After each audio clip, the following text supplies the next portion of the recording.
தேவன் என்ன சொல்றாரு அப்படின்னு சொன்னா, தேவனை மாத்திரம் கிடையாது, தேவனுடைய ராஜ்யத்தை தேட வேண்டும்.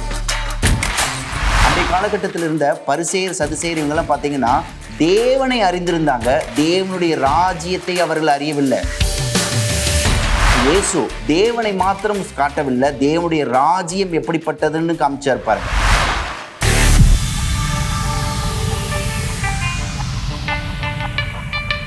Praise the Lord. Good life mission இருந்து உங்களுடைய பாஸ்டர் ராஜன்.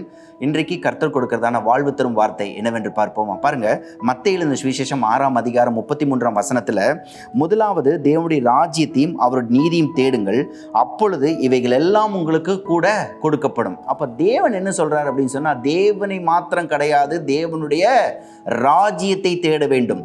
இதுதான் பாருங்க கர்த்தரை அறிவாய் இல்லையா, இதுதான் பாருங்க கர்த்தரை அறிந்தவர்களுக்கும் கர்த்தரை அறியாதவர்களுக்கும் இருக்க பெரிதான டிஃபரன்ஸ் பாருங்க. அன்றைய காலகட்டத்தில் இருந்த பரிசேயர் சதுசேயர் இவங்கெல்லாம் பார்த்தீங்கன்னா தேவனை அறிந்திருந்தாங்க, தேவனுடைய ராஜ்யத்தை அவர்கள் அறியவில்லை. தேவன் கர்த்தர் என்ன செஞ்சார் அப்படின்னு சொன்னா, இயேசு மாம்சத்தின்படியாக இயேசு இந்த உலகத்துக்கு வரும்போது என்ன செஞ்சார் அப்படின்னா, தேவனை மாத்திரம் காட்டவில்லை, தேவனுடைய ராஜ்யம் எப்படிப்பட்டதுன்னு காமிச்சார் பாருங்க. தேவனுடைய ராஜ்யம் எப்படிப்பட்டது அப்படின்னு சொன்னா, எல்லாவற்றுக்கும் மேலானதா இருக்குது. அதுல எந்த ஒரு குறைவும் கிடையாது, எந்த ஒரு நீடும் அதுல இருக்கிற மாதிரி இல்லை பாருங்க இல்லையா.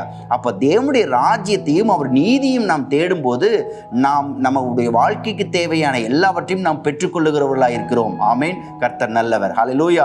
இந்த வசனத்தின்படியாக கர்த்தர் உங்களையும் என்னையும் ஆசீர்வதிப்பாராக. நான் உங்களுக்காக ஜெபிக்கட்டுமா? நேசிக்கிற நல்ல ஆண்டவரே, இந்த அற்புதமான காலை வேளைக்காக ஸ்தோத்திரம். ஆண்டவரே, மத்தேயு சுவிசேஷம் 6ஆம் அதிகாரம் 33ஆம் வசனத்தின்படியாக தேவனுடைய ராஜ்யத்தையும் உம்முடைய நீதியும் நாங்கள் தேடுகிறவர்களாக இருக்கிறோம். ஆண்டவரே அப்பா, எங்களுடைய வாழ்க்கைக்கு தேவையான அசாதாரணமான காரியங்கள் எல்லாவற்றையும் நீர் எங்களுக்கு தருவதற்காக ஸ்தோத்திரம். ஆசீர்வதிங்க, மேன்மைப்படுத்துகிறதுக்கு இயேசுவின் நாமத்தில் பிதாவே. ஆமென், ஆமென், ஆமென். God bless you and God be with you all. Get to connected with us and God bless you.